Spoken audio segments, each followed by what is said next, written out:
Yo, what is up? Welcome back to the Culture and Cannabis Podcast. I am one of your hosts, Full-Time Tony, here with my guy, JC Coates. What's good, my man? What's good? I didn't use your government name today. I appreciate that, man. I appreciate that. It's not for everyone. It's for your own protection, Tony. I guess so. Like a couple black cars are gonna roll up in front of my house soon and like be like, yo, JC Coates. Yeah, Is it possible? Let's just go with the initials, bro. It's for your own protection. Okay. So what's up with the glasses, man? The bling bling, dog. What's happening today? Okay, well, let's just talk about the sunglasses first. I'm having a terrible migraine today, like really bad. I just get them once in a while, and so I took some Excedrin, smoked some weed before I came, and then I was just like looking at myself before I was leaving the house. I was like, well, I can't just wear sunglasses with no chain.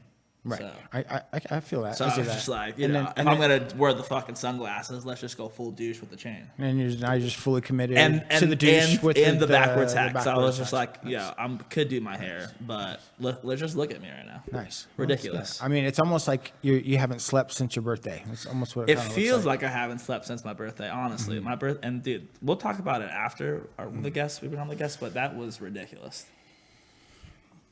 Congratulations. You lived through another year. 26. I'd be fucked, dude. I'd be 25. A lot of people don't make it to 26, bro. That's true, man. It's a gift. It's a gift. Every day's a gift. Just happy to be here. Happy to be here with you, man. But we have some dope guests for the podcast today that I'm super pumped about. That you met via Clubhouse? How'd you meet these guys? A little background. So I was doing some actual networking for Culture and Cannabis. And, what did you do for Culture and Cannabis today, JC? Well, I went on. This was last week. I went on Clubhouse and repping the brand, repping the company, and Strategic Scott is like running a room, dude, and just doing this thing. He quarterbacks those rooms, bro.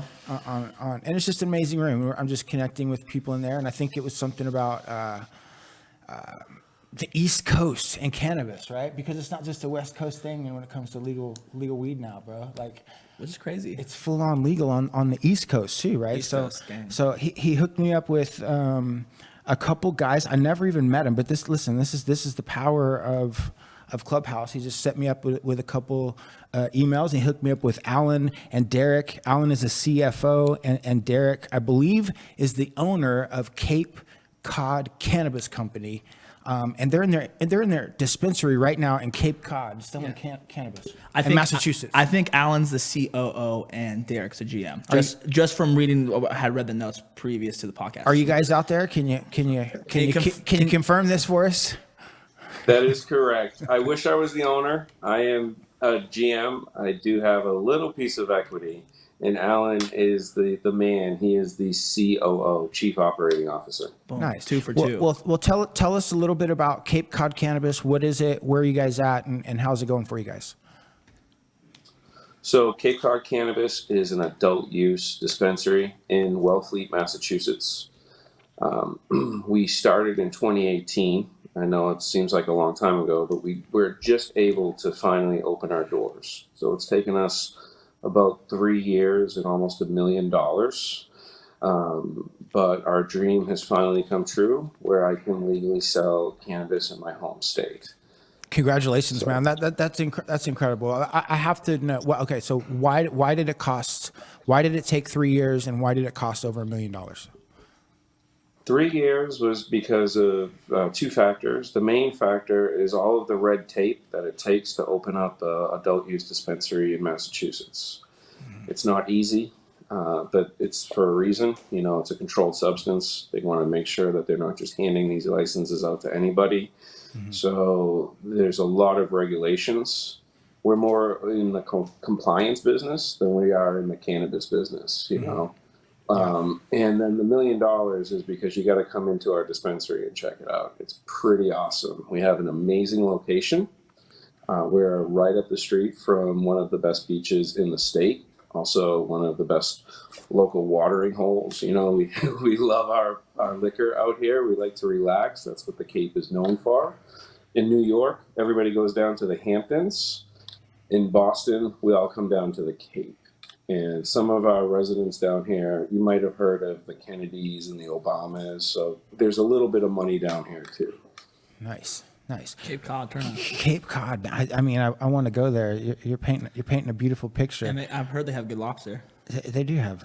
I mean, I'm sure they have good lobster. I want to talk about the landscape of the licenses in Massachusetts and some of the reasons why it costs millions of dollars and multiple years to get business open. So it looks like, how many licenses were released in Massachusetts? Was it around 700? Is that correct? No, I think it's less than that. It's about maybe 70 dispensaries operating at this time. 17? 70. In Cape Cod. No, in Massachusetts. In Massachusetts. Got it. So, yeah. So on the Cape, we're actually, I think, the third one that operates adult use. And it is a pretty big market by itself. And so far, all of the dispensaries have been focused around Boston or the western part of Massachusetts, and the East Coast is just starting to develop, and we feel like we are, well, one of the pioneers on this part of Massachusetts. So if there's only 17 dispensaries in the whole state, I mean, your patient count must be massive on a daily basis. Like, what does that look like? So there's actually 70, almost 100. Oh, 70, so, sorry. Yeah. But still, that's still. well. let me back up really quick. So you guys have had a program for 4 years now. Is that correct? And was it medical and now it's recreational? Is that correct? Correct. Okay. So Yes, how long was it the started medical? off with- How long was the medical time in Massachusetts? How many years? Off the top of my head, I want to guess 3 to 5 years. It wasn't that long. Okay, but that was a decent. did have That was a pretty decent good amount, start. right? So how many? What were you saying? How many patients? Yeah, like how many people guys? Like how many people are you guys seeing a day? So we're brand new. We just did our grand opening on 420, and I want to give a big shout out to Flow Hub for going down on us. Flow That Hub. really put the test out there and made us put us on our toes. And that's where the spreadsheets came in. Exactly. It's all about having a good team, and I couldn't have done this without Alan and without the rest of the team. So it was really difficult. It was challenging to have our POS system go down on our grand opening on 420, one of the busiest days of the year for us. But we were able to pull it together and save the day. Welcome to the And, cannabis industry. That sounds like yeah. just like some cannabis stuff, right? The POS shutting down on 420. Yeah. In Cape Cod, Massachusetts. On the grand opening. On the grand was the grand opening nuts? Like, do you guys have like a ton of people that roll through? No, the town was very conservative. They didn't want us to advertise. We couldn't even put any balloons outside. In fact, on our windows, we can't even put our logo. So we had to get creative. But we've had a solid opening ever since our friends and family launched on Saturday. We've had a pretty solid opening. I'd say I'm pretty happy with the way that things have turned out. I'm sorry. days have You guys exceeded opened our on expectations. Saturday? Yeah. Yeah. Oh, okay. So you guys are brand new. brand new, man. Nice. And so you guys have been operating as medical up until this point. No, we've No, been just applying open for the spot. license and just paying for the space and fighting to open. So it's been an uphill battle the whole time. Got it. Well, it's good to know. I mean, it's crazy to think about too, because like here in Nevada and places like Oklahoma, right? It's like no problem for the most part. Yeah. There are some parts of like Nevada called, this is one area called Summerlin, which is a more conservative, wealthier area that has turned down 3 to 4 times dispensaries coming in there, but they're inching their way in there. So it's interesting that places like Cape Cod are, probably a very conservative place just due to the wealth. Doesn't want cannabis there necessarily because they don't understand it. Yeah, and then I mean, I can't help say that it just kind of feels like they made it. They also want to make it to where like just a few people can make the money, That's true. right? Which I mean, I like making money too. You know what I mean? But it just sucks that people are getting left out. I mean, is what's going on in terms of like the diversity of the license holder? Is there any of like social justice issues coming up or anything like that in you guys' area? Oh yeah, well, I'm not sure if you're aware, but there was a big problem where there was a lawsuit to try to stop the economic empowerment people from being able to do home delivery, and that backfired on the people that started that lawsuit. So right now, Massachusetts has a pretty good program. For the next 3 years for home delivery, only companies that are 51% controlled by economic empowerment applicants will be able to do home delivery. So I think that's fantastic. And I know a lot of other friends of mine in the state that have dispensaries, and I want to give priority shelf space to anybody that's been affected by the war on drugs. So I have a lot of friends from the legacy market that don't have $1 million or 3 years, that they feel like they put the groundwork in and they feel like they have been left out. I want to open the door and say, hey, you don't need a license. We can do a white label thing. Burner made $500 million last year, and the majority of that was from merch. So we can give a shelf space agreement to somebody where they can take it to a licensed manufacturer. They can protect their intellectual property and get products to get delivered directly to us, where I can help them launch their brands. That's just beautiful. I mean, that's a great piece of information that I think holds a lot of people back, right? Just that, the licensing game, right? You can do all the work and become valuable and not have the license, and then license your brand, and get in the game that way, But let's talk about the product, right? The product in Massachusetts, right? Like, I mean, I got to think that it's really good climate for growing, top tier cannabis, right? Are you guys growing personally, or are you guys sourcing all the cannabis that you sell from other growers locally? So we are pre-approved for a 10,000 square foot cultivation facility that we're going to break ground in Mashpee, which is also on the Cape. We are hoping to do that this summer. And I'm connected with a lot of these local craft growers. We're not going to put any Walmart products on our street. So I'm the buyer. I test all of the products. They have to have my stamp of approval. And I'm educating the customers to not just look at THC amounts. I'm teaching them about terpenes. I'm giving the tools, the resources, and the information to my bud tenders. And I'm there every single day listening to them and helping and jumping in and making sure that we have the best possible products for all of our clients. And although we have a lot of wealthy people down here, we also have a lot of older people that are on a fixed income, or veterans, or other people that want good product, but they can't afford wrapper weed. So we're going to be able to give them some top quality products for a good price. Just because they can't afford wrapper weed doesn't mean that they should get forced to smoke Walmart weed. I love that. And so do you guys actively have a medical program within your adult use retail space? Unfortunately, not in our facility. And we can't even give discounts to people with med cards. I want to give discounts to veterans. We can't do that. It's very tightly controlled, no discounts at all. So what I've done is we've picked one cultivar, and we've dropped the price down to it, so we're almost making no money off of that one product. Interesting. So right now, this week, it's Tangy. Yeah. So it's a state regulation that you're not allowed to discount product.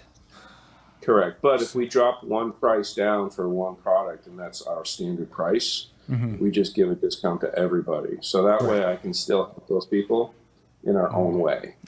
Yeah. But everybody can buy that Tangy for the super low price. It's 40 an eighth with tax. That's crazy though, that the state regulates what you can do as far as like your pricing structure. Do they have a cap or like a ceiling on how much you can put or is it just no discounts? No discounts. It's the wording basically. No discounts, no promotions. Almost no marketing. I hate that because it just creates a bunch of fuckery, right? Everyone trying to do loopholes and weird shit to try to get around it. We can't give away free products in Nevada, but we give away penny packages. You know what I mean? It's just doesn't make sense to me. It's when it comes to commerce, it's all competition exists, right? There's 70 other dispensaries in Massachusetts. There's about 120 here in Nevada. You have to be able to do things that differentiate yourself as far as marketing goes or promotions goes. So I just think it's a weird. It's you wouldn't tell a liquor store hey, you can't do a buy one get one, right? It's ridiculous. Yeah, it's weird. I'm sure there's reasoning behind it for whatever reasons. It probably points to tax dollars. I would love to know like what's the reasoning behind no discounts in Massachusetts. Yeah, I'm sure it possibly takes away from tax dollars, but who knows? Who knows? So like, all right. So you're in Cape Cod. It's 420. It's grand opening, right? It's like, how do you, gear up to purchase product for an opening like that? Like, what do you focus on? Well, that's a good question. Thank you, JC. We just got approved for our opening a week before that. So there was no product available. Luckily, I had a lot of good connections in the business already, and we were able to have a decent selection on the shelf, but we had to buy it ahead of time, hoping that we would get approved. And if not, it's just more money out of our pocket. So luckily it all worked out well for us, and we're happy with the turnout. Nice. How many customers did you see? I want to say patients, but I guess they're not patients anymore, right? Well, I think first day was a little above 110. Very nice. Considering no advertising, not even a signage outdoors, and we had some customers that called us on the phone. They were standing right in front of the store, and they didn't know if this is us or not, because we're not allowed to even advertise in any way, not even on our windows. So given that, I think it's been a great start, and the season is just picking up here. Cape Cod is a summer place, and we're just getting ready for the summer, and I think it will be great. Can you guys do online marketing? Instagram already banned our first account, so that was fun. LinkedIn has actually been our best resource for online marketing, believe it or not. Our first purchase ever was an older woman. I think she was in her late 60s. She owned a federal credit union, and she wanted to be the coolest grandma at the campground. So she bought one of our shirts, even though she doesn't smoke cannabis. Nice. So we do have great T-shirts and hats. So if anybody wants any merch, nice.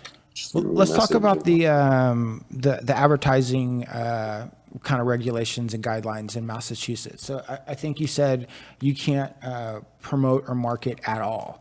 Let's go into that a little bit. Is that a firm truth, or is there some things you can do and some things you can't do, but mostly not? Some things we can and can't. It's our town. The town won't even let us put a sign on our window with our name, because our name is Cape Cod Cannabis.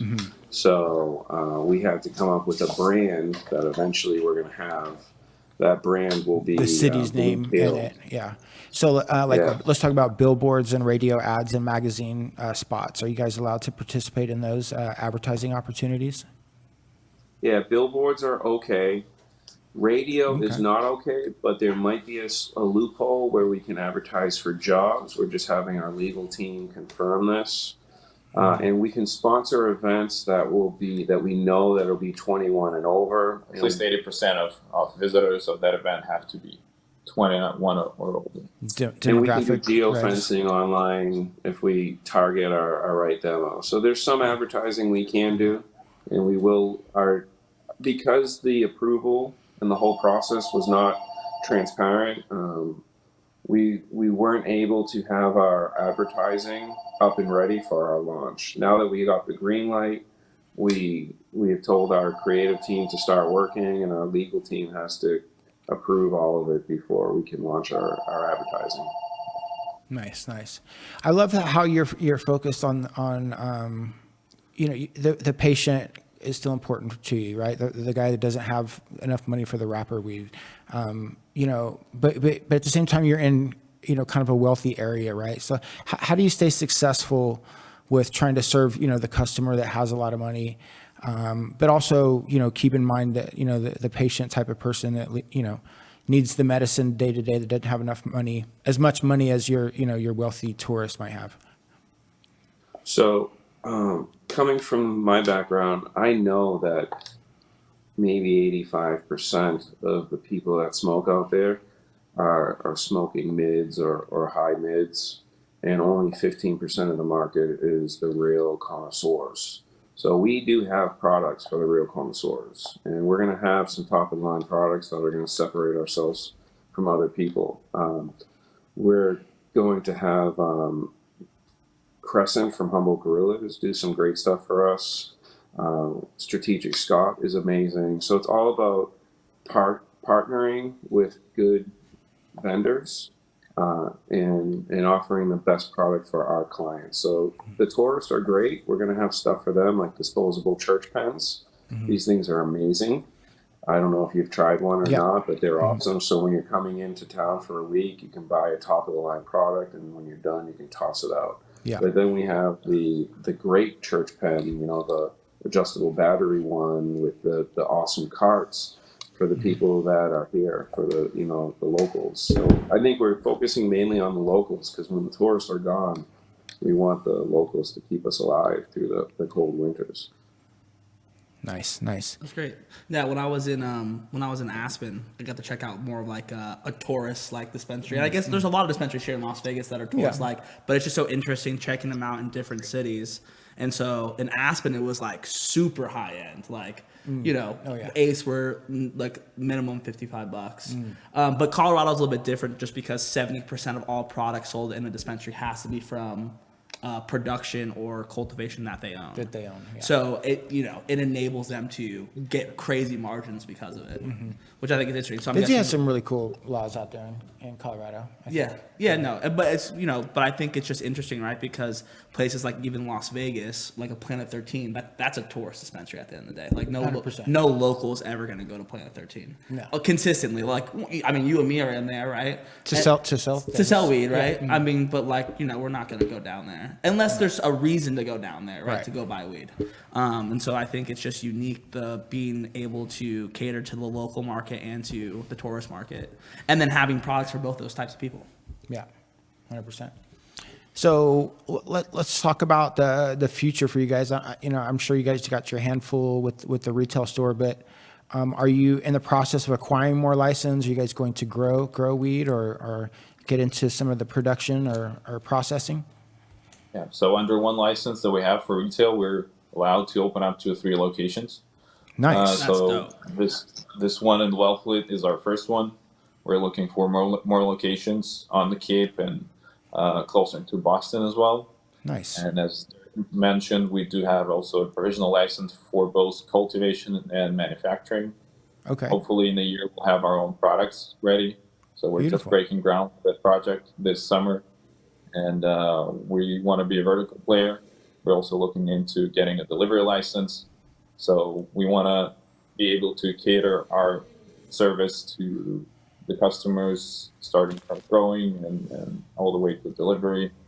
And nice. I love that. So you get the one license gives you 3 retail spots, and then also your cultivation and production license and a delivery license. Did I hear that correctly? We don't have the delivery yet, but we do have provisional for cultivation and provisional for production. They're different licenses. So in total we have 3 of them. That's cool. That's phenomenal.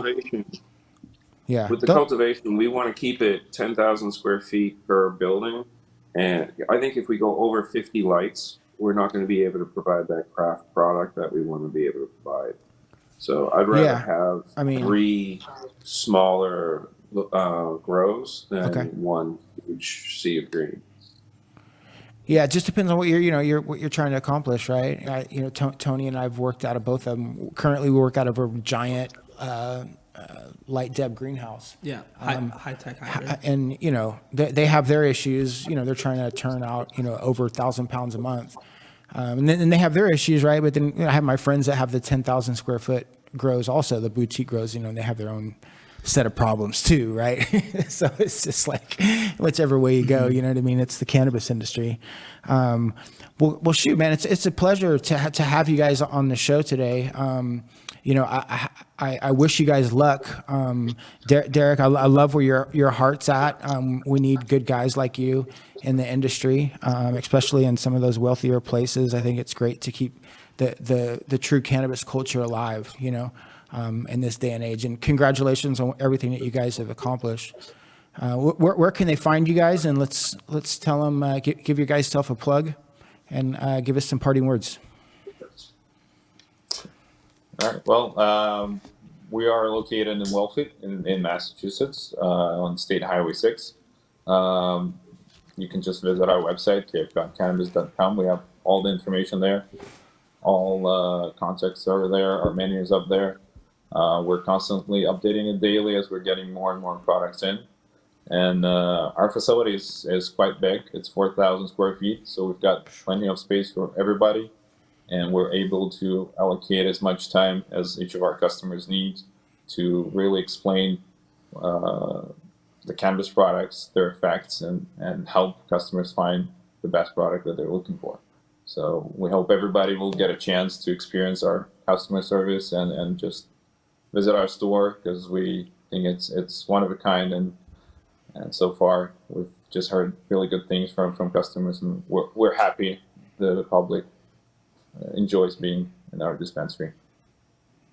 Nice. Derek and Alan, thank you guys. Appreciate it. Appreciate you guys. Thank you guys so much. Thank you, JC. Appreciate it. You know what those guys should do? They should reach out to Cree Robinson and get that consolidated all-in-one operational retail solution. 100p. You know what I'm saying? 100%. I think right now you guys should reach out to her. I think it's like a beta. I don't know. I think it's $1. Isn't it $1 a month? $1 a month, $1 a day, right? Some crazy. No, I think it's $1 a month. $1 a month. Yeah, right? I think it's pretty sure she said $1. Even if it's $30 a month, it's cheap. It's a good deal, man. I mean, definitely check it out, man. That's crazy, man. They're out in Cape Cod selling weed, dude. Super dope. It was cool that like you had like the the polished businessman, right? And then you had like the cultured cannabis buyer, right? Yeah. Classic duo there.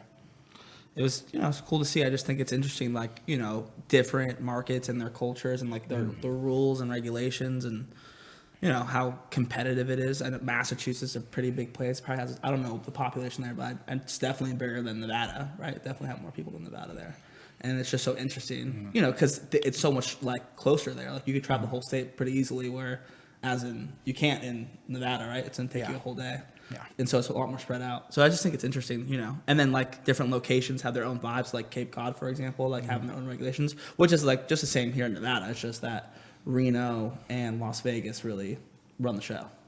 Yeah. Whereas, different cities have, places like Boston, Cape Cod, and then, where Cape Cod, for example, they're busy as shit for like 4 to 5 months out of the year.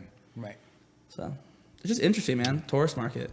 It's interesting. Another great podcast in the books, man. Crazy week we had last week. It was your birthday. It was 420. We started with Friday. Yeah, we started on Friday, and then by the time we got to Tuesday, it was actually 420. I was like at parties, and I had been like smoking so much weed for the entire week. Like I was having conversations with people. You don't remember? I don't remember what was going on. So if we had conversations and I forgot your name, or if I didn't know, like if I looked like I didn't know who the fuck you were. God. I'm sorry. JC Okay, it was a long week. JC's barely coherent when he's sober, so anything while he's high is kind of out the window. I literally, JC, me and Chuck make fun of JC because all the time JC's like, "Where are we? What are we doing? Where are we going?" I'm like, JC, I literally have told you the plan 10 times today. Speaking of plans, quickly, hold on. Okay. Birthday was sick. Yes. We have to give some thank yous to some people. Yeah. We got to give some thank yous to David from Aether Gardens and the Honey Badger squad that came through and set up that super dope dab bar. Shout out to the Vegas Tenders for hooking it up. They did a great job with bartending. Thanks, Hugo. Shout out to Hugo. Shout out to Derek for donating to the party. Really appreciate you, Derek. Who else we got to thank? Shout out for Michael for that beautiful birthday cake. Oh, shout out to Michael for the birthday cake. Shout out to Black Ice for the dope performance. Black Ice. Shout out to Costco for having low prices on alcohol. Shout out to the Culture and Cannabis squad. Thank you guys so much. You, Chuck, Joy, you guys really came together and we made that happen. Shout out to Alan who took all the dope photos. Alan is... He's one of my favorite photographers. I love you, Chuck, but Alan, like, he must be making the shots look so sick. You know what I'm saying? I don't know if Chuck gave him that preset or not, but like, he knows what he's doing, bro. He does know what he's doing. He knows what he's doing. Shout out to the Chamber of Cannabis. They rolled through and supported. shout out to everyone that came through. I mean, it was just a really good time. I'm really happy everyone came. It was safe. Oh, shout out Taco 24. Can't forget Taco 24. Tacos. The other Hugo. Tacos. Phenomenal. You know, and that was like such a big thing. People were like, wait, you got a fucking food truck for this party? I'm like, bro, that's how we roll at Culture and Cannabis. It's gotta be tacos. Like, we eat, we drink, and we smoke. Yeah. Well, for JC, it's just he smokes and then he eats and then goes to the gym and then takes a nap. And then go to bed. And it does that all by 3 o'clock every day. But yeah, man, it was a great time. So thank you guys so much. It was great. I think we're going to do it again next year. Possibly. But maybe in a different city next year. So a lot of people in Oklahoma were mad that we didn't do it there. Maybe we do it in Oklahoma next year.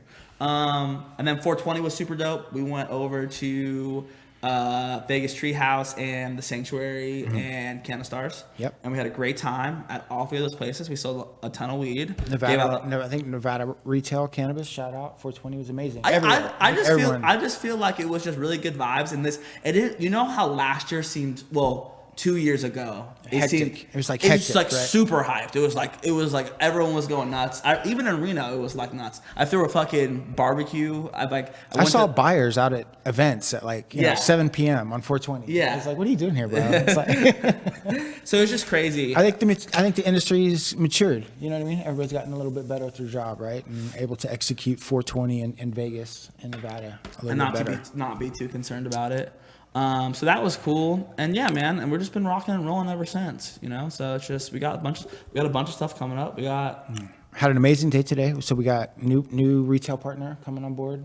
Silver Sage Wellness. Yeah, shouts out.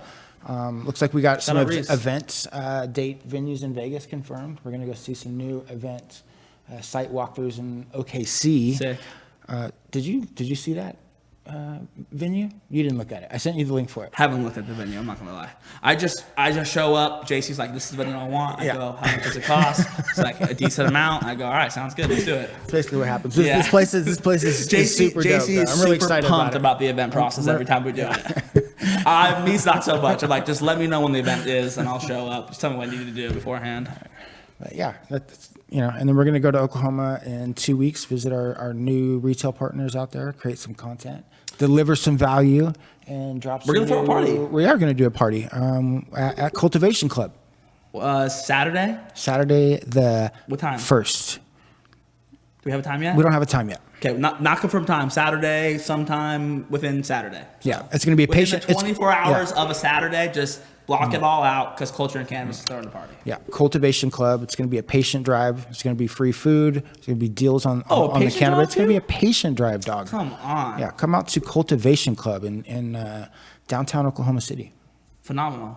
What else do we have going on? Oh, you have a product that's coming out soon. The Hustler, bro. The Hustler, bro. I feel like we should be saying it, though. The Hustler. The Hustler. That's creepy. What's happening with the Hustler, JC? What is the Hustler?